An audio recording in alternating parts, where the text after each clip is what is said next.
नमस्कार, मैं फिर आपके साथ उपस्थित हुई हूँ एक नई केस के बारे में चर्चा करेंगे, क्योंकि हमारे समाज में आज के समय सबसे ज़्यादा अगर कुछ बुरा चल रहा है तो पॉस्को एक्ट जो है 2012 में हमारे देश में एक नया कानून आया पॉस्को। यहाँ पर देख रहे हैं कि हमारे समाज में नैतिक चेतना पर एक प्रश्न चिन्ह लगा हुआ है। भारत में हर 1 घंटे में एक बाल अपराध होता है। बच्चों के बचपन छीने जा रहे हैं, उनके साथ यौन शोषण हो रहा है, सेक्सुअल एब्यूज़ हो रहा है, जिसमें आए दिन एक नए मामले सामने आता है। और जो कि मैंने आंकड़े बताए कि हर घंटे में ये अपराध एक होता है, जिस पे कई लोग जागरूक होते हैं, कई लोग नहीं जागरूक होते हैं। तो आइए आज हम जानते हैं कि बचपन बचाइए, भविष्य बचाइए बच्चों का। भारत सरकार ने 2012 में पॉस्को एक्ट लागू किया। इसके पीछे लागू करने की क्या क्या ज़रूरत थी, इसे एक केस से समझेंगे, क्योंकि आए दिन कई घटनाएं घटित होती हैं। कई डिफेंस काउंसिल जो होते हैं वो डिफेंस में बचाव पक्ष कई प्रश्न चीज़ों को प्रस्तुत करता है।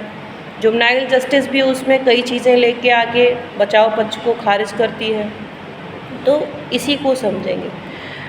जैसे कि जबरन यौन शोषण के मामले अगर देखे गए हैं बच्चों के साथ, उसमें 10 साल से आजीवन तक की सज़ा का प्रावधान किया गया है।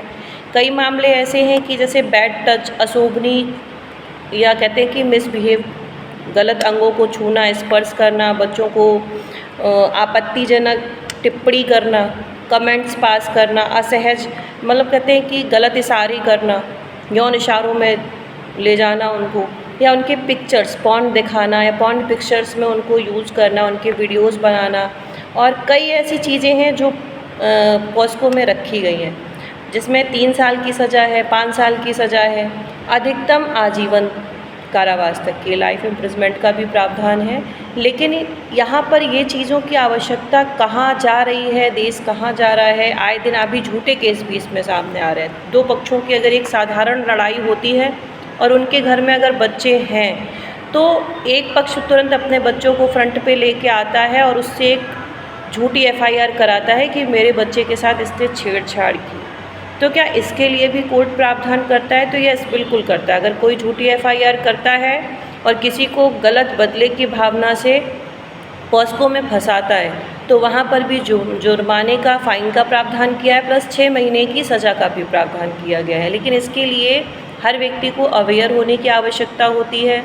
FIR भी करने जाते हैं, अगर पावरवश, धोखेवश या षड्यंत्रवश किसी की FIR लिख जाती है, तो हमारा भी है कि अगर हम किसी को नाजायज़ फंसाया जा रहा है तो उसका सबसे पहली एक ड्यूटी है कि वो अपने बचाव में उस चीज़ को एविडेंस में प्रस्तुत करे। ऐसा नहीं है कि किसी ने गलत कह दिया तो आप डर गए और आपने अपना बचाव छोड़ दिया। तो ये कानून, मैं एक बिहार का केस आपको बताने जा रही हूँ, जो कि 2018 का केस है, जिसमें एक व्यक्ति जो मुजफ्फरनगर शेल्टर होम 2018 में बालिकागृह में बच्चियां रहती थी, जहां पर 42 बालिकाएं थीं, जिनकी शिकायत हुई कि उनके साथ सेक्सुअल एब्यूज़ हो रहा है, यौन अपराध किए जा रहे हैं और गैंग रूप से बहुत बड़े गैंग उनको हैरेस कर रहा है। ये FIR दर्ज होती है और वहाँ पर इन्वेस्टिगेशन चालू हो जाती है। पर आपको पता है कि कई ऐसे बड़े ताजपोश लोग हैं जो इन्वेस्टिगेशंस ऑफिसर्स को भी खरीद लेते हैं। समाज में इतने अपराध बढ़ गए हैं कि कानून पे भी लोगों का विश्वास हट रहा है। तो क्या होता है कि बिहार मुजफ्फरपुर से ये केस ट्रांसफ़र न्यू दिल्ली कर दिया जाता है। 2018 का केस है ये, जिसमें 1 साल में जो चार्जशीट लगती है उसमें 21 आरोपी सामने आते हैं, जिसमें एक मुख्य आरोपी जो होता है वो ब्रजेश ठाकुर नाम से होता है, ब्रजेश ठाकुर, और अन्य 19 और जिनको दोष करार दिया जाता है, जिसमें कुछ जो व्यक्ति फंसाए गए होते हैं उनको कोर्ट बरी कर देता है क्योंकि उनका उसमें रोल नहीं था। लेकिन जैसा कि मैंने बताया कि यहाँ पर क्या किया था, उन्होंने बच्चों के साथ गैंग रेप किए थे, सेक्सुअल हैरेसमेंट किया था, उनको अनैतिक तरीके से फोर्स किया था, प्लस यहाँ पर क्या था कि एक क्रिमिनल कॉन्स्पिरेंसी बनी, एबिटमेंट रहा। तो ये सभी एक गैंग के रूप में उन बच्चियों को परेशान कर रहे थे, जिसमें सभी को आजीवन कारावास से की सज़ा दी गई माननीय हाईकोर्ट द्वारा। और ये केस मात्र 2 साल में, जो कि इसका जजमेंट जो हुआ था 20 जनवरी 2021, 18 का केस था और 18 का केस था और 2020 में इसमें जजमेंट किया गया। तो इसमें क्या है कि फास्ट ट्रैक कोर्ट जो बहुत जल्दी निर्णय करती है, इन्वेस्टिगेशन ऑफिसर्स पे भी प्रेशर होता है कि वो जल्दी चार्जशीट लगाएं और फास्ट ट्रैक कोर्टों में ट्रायल जल्द से जल्द हो सके। तो क्या हुआ कि यहाँ पर बच्चियों को न्याय मिला, जिसमें 34 बेटियाँ जो थीं, जे जस्टिस की भी रिपोर्ट लगी जुवेनाइल जस्टिस एक्ट की, जिसके तहत 34 बच्चियों के साथ gang rape, sexual assault plus उनको मारा पीटा, क्रूअल्टी भी उनके साथ बहुत की गई अनैतिक तरीके से, जिसमें कोर्ट ने बच्चियों के भी भविष्य का पुनरावास करने के लिए उनको 9 बच्चियों को उनके घर में पुनर्वासी की, बाकियों को एक अच्छे शेल्टर होम में भेजा गया। अच्छा, जिसमें केस की बात कर रही हूँ, ये बालिका गृह का नाम था सेवा संकल्प एवं विकास समिति।